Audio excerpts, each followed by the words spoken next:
বন্ধুরা, চলে এলাম হানজালা কাউনাইন ট্রাভেলার চ্যানেলের নতুন আরেকটা ভিডিও নিয়ে। আমি হানজালা কাউনাইন আজ আপনাদেরকে বাইজিৎ লিংক রোড এবং নুন নবী শাহ মাজার, যেটা সুউচ্চ পাহাড়ের উপর অবস্থিত জঙ্গল সলিমপুরের সেই স্পটগুলো নিয়ে আজ আপনাদের সাথে ভ্রমণের সম্পূর্ণ খুঁটিনাটি শেয়ার করব। তার আগে আমার চ্যানেলের ভিডিওগুলো আপনাদের যদি ভালো লাগে তাহলে অবশ্যই চ্যানেলটি সাবস্ক্রাইব করে পাশে থাকুন এবং নতুন নতুন ভিডিওর আপডেট পেতে বেল আইকনটি বাজিয়ে রাখুন। আর কথা না বাড়িয়ে আমি সরাসরি আমার ভিডিওতে চলে আসি। আচ্ছা, কিভাবে আপনারা আসবেন সেটার ব্যাপারে আমি আপনাদেরকে একটু জানিয়ে দিই। যদি আপনারা শহরের বাহির থেকে আসেন তাহলে আপনাদের বাইপাস লিংক রোড নামতে হবে এবং সেখানে কিছু সিএনজি থাকে যেগুলো আরএফিন গেট পর্যন্ত যায়। তো ওই সিএনজিতে করে আপনারা 1 নম্বর গেট এসে নামবেন এবং সেখান থেকে জঙ্গল সলিমপুরের উদ্দেশ্যে পায়ে হেঁটে একটু ভিতরে আসলে আপনারা একটা গেট দেখবেন, জঙ্গল সলিমপুরের গেট, এবং সেটার একটু সামনেই হচ্ছে আপনার মাইশা পাহাড় এবং ওই পাহাড়ের উপরেই হচ্ছে আপনার এই মাজারটি। আর যদি আপনারা শহর হয়ে আসতে চান তাহলে আপনাদের আগে আসতে হবে শেরশাহ বাংলা বাজার। শেরশাহ বাংলা বাজার আসার পর সেখান থেকে আপনারা ছিন্নমূলের কিছু গাড়ি পাবেন। এটার নাম হচ্ছে জঙ্গল সলিমপুর স্কুল মাঠ। স্কুল মাঠ যাবে, ছিন্নমূল স্কুল মাঠ বললেই মানুষ আপনাকে দেখিয়ে দিবে। তো ঠিক ওই গাড়ির ড্রাইভারকে আপনি বলে দিবেন, মানে সিএনজি ড্রাইভারকে বলে দিবেন যে আপনাকে নুন নবী শাহ মাজারের জন্য নামিয়ে দেয়। তো সেখান থেকে আপনারা খুব সহজে চলে আসতে পারবেন এখানে। তো যেহেতু আমি বাইপাস হয়ে আসতেছি, আমি আপনাদেরকে ওখানের সিনারিওটাই আমি আপনাদেরকে দেখাচ্ছি। আপনারা দেখতেছেন তো এখানে আপনার সিএনজি ভাড়া নেবে। আপনি যে পাশ দিয়ে আসেন না কেন, শহরের বাহির থেকে বাইপাস লিংক রোড হয়ে আসলেও আপনার 20 টাকা নেবে। আর আপনি যদি শেরশাহ বাংলা বাজার হয়ে আসেন, এখানে আসতে আপনার 20 টাকাই সিএনজি ভাড়া নেবে। তো এখানে আবার এই বিশেষ করে শুক্রবার দিন এই রাস্তাটা অনেক জনবহুল থাকে, কারণ অজস্র পর্যটকরা কিন্তু এখানে আসে বেড়ানোর জন্য। চট্টগ্রামে খুব নান্দনিক একটা রাস্তা বললেই ভুল হবে না। তো এটাই হচ্ছে রাস্তা। এই রাস্তাটা ধরে একটু ভিতরে গেলেই আপনারা হাতের ডান পাশে দেখবেন লেখা আছে আপনার গেটে নুন নবী শাহ মাজার, ঠিক আছে। আর এই পাহাড়টার নাম হচ্ছে আপনার মাইশা পাহাড়। আমি ওই গন্তব্যের উদ্দেশ্যে যাচ্ছি।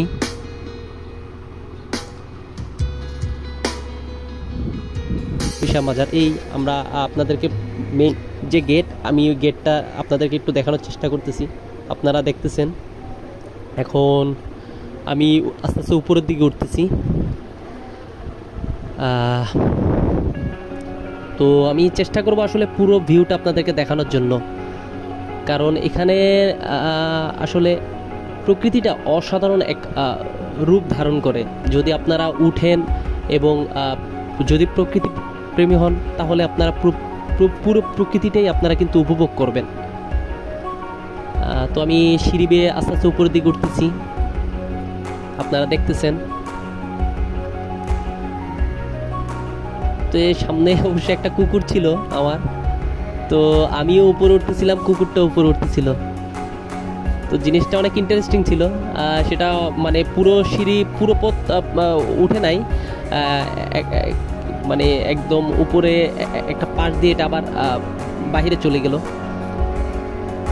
তো হয়তো বা আমার মতন সেও ভ্রমণ করতে আগ্রহী ছিল দেখা হয়তো বা চলে আসছিল আমার সাথে।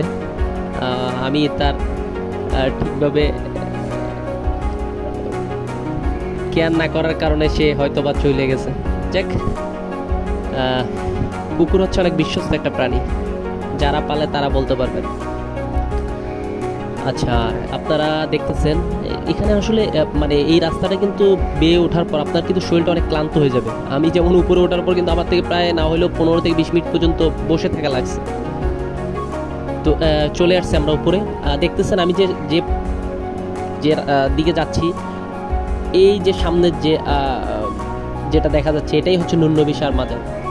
আপনারা দেখতেছেন আমরা চলে আসছি নুন নবী শাহর মাজার। আচ্ছা, এখানের ব্যানারটা সম্ভবত ঝড়ের কারণে উল্টিয়ে গেছে, ভিতরে আপনারা একটু দেখবেন। আচ্ছা, তো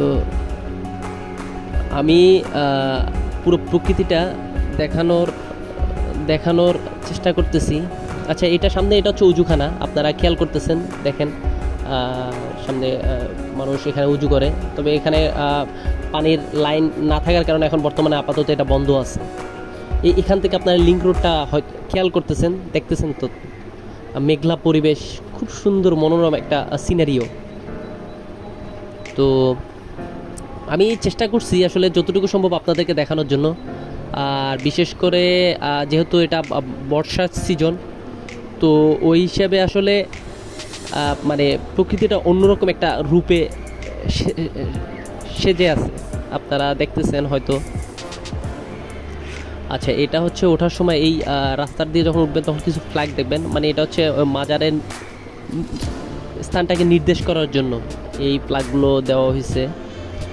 তো প্রকৃতিটা আপনারা দেখতেছেন, মানে আমি বলবো যদি কম খরচের ভিতর কোথাও যদি ঘুরে আসার ইচ্ছা হয় তাহলে আপনারা এশিয়ান লিঙ্ক রোডে আসতে পারেন। এখান থেকে আপনারা এই পাহাড়টাও পরিদর্শন করে যেতে পারেন। যেহেতু আপনারা যদি এখানে আসেন তাহলে এখানকার আশপাশের পরিবেশটা অবশ্যই দেখাটা উচিত, না হলে আপনাদের ভ্রমণের যে সার্থকতা সেটা পূর্ণ হবে বলে আমি মনে করি না। আসসালামু আলাইকুম বন্ধুরা, আমি এখন চলে আসছি মাইশা পাহাড়ে। হেল্প লাগে কিংবা আপনাদের যদি মানে পুরো ব্যাপারটা নিয়ে যদি আরেকটু খোলাসা করে যদি আপনাদের জানানো লাগে তাহলে কমেন্টে অবশ্যই জানাবেন। আমি আপনাদেরকে অবশ্যই পুরো বিস্তারিতটা আমি আপনাদেরকে দেওয়ার চেষ্টা করব। মানে আপনারা এখানে এসে কোথায় থাকবেন, কিভাবে আসবেন, কিভাবে যাবেন, যতটুকু আপনাদের প্রয়োজন আমি চেষ্টা করব আমি অতটুকু আপনাদেরকে তথ্য দিয়ে হেল্প করা। তো আপনারা দেখতেছেন মাজারটার ব্যাপারে আমি আসলে আপনাদেরকে তেমন কোনো তথ্য দিই নেই। আমি একটু বলি, উনি খুব পরেজগার একজন ব্যক্তি ছিল, নুন নবী শাহ বাইজিদ বোস্তামির মতনই, যেমন একজন অলি ছিল বাইজিদ বোস্তামি, উনিও একজন অলি ছিল। মানে এখানকার লোকজনের সাথে কথা বলে যতটুকু জানছি আর কি। তো ওই জন্য আপনারা যদি উপরে ওঠেন অবশ্যই মাজারের পবিত্রতা রক্ষা করে মেনে তারপর এখানে ভ্রমণ করবেন। তো এখানে আরেকটা ব্যাপার হচ্ছে আপনারা বিকালের দিকে আসলে এখানকার কিন্তু প্রকৃতিটা আরও সুন্দর হয়। আমি যেহেতু সকালের দিকে উঠছি, আসলে আমি সকালের ভিউটাই বেশি পেয়েছি, কিন্তু বিকালের দিকে আপনার এখানকার পরিবেশটা আরও সুন্দর হয় এবং তখন এখানকার স্থানীয় কিছু মানুষও আসে, ঘুরতে আসে, দূর দূরান্ত থেকেও কম বেশি মানুষ আসে। তবে এখানে আপনার তখন পরিবেশটা অন্য ধরনের একটা মনোমুগ্ধকর একটা পরিবেশ তৈরি হয়। তো আপনাদেরকে আমি এখান থেকে সাগরটা দেখানোর চেষ্টা করতেছি। আপনারা দেখতেছেন দূরে সাগর দেখা যাচ্ছে, এখান থেকে আমাদের সাগর এবং পিছন থেকে অনেক পাহাড়, পিছনের ভিউটা হচ্ছে সব পাহাড় আর পাহাড়, সামনে এখানে সাগর দেখা যাচ্ছে। আমি জুম করে দেখানোর চেষ্টা করছি। তো বন্ধুরা একদম শেষের দিকে চলে আসছি, এখন আমরা আস্তে আস্তে নিচে নামবো এবং এখানেই মোটামুটি চেষ্টা করব আপনাদের মানে আমাদের ভ্রমণটা শেষ করে দেওয়ার। তো আপনাদের যদি আমার ভিডিওগুলো ভালো লাগে অবশ্যই আপনারা লাইক কমেন্ট করবেন এবং চ্যানেলটা সাবস্ক্রাইব করে পাশে থাকবেন। আর নতুন নতুন ভিডিও পেতে অবশ্যই বেল আইকনটা মানে নোটিফিকেশনটা অন করে রাখবেন।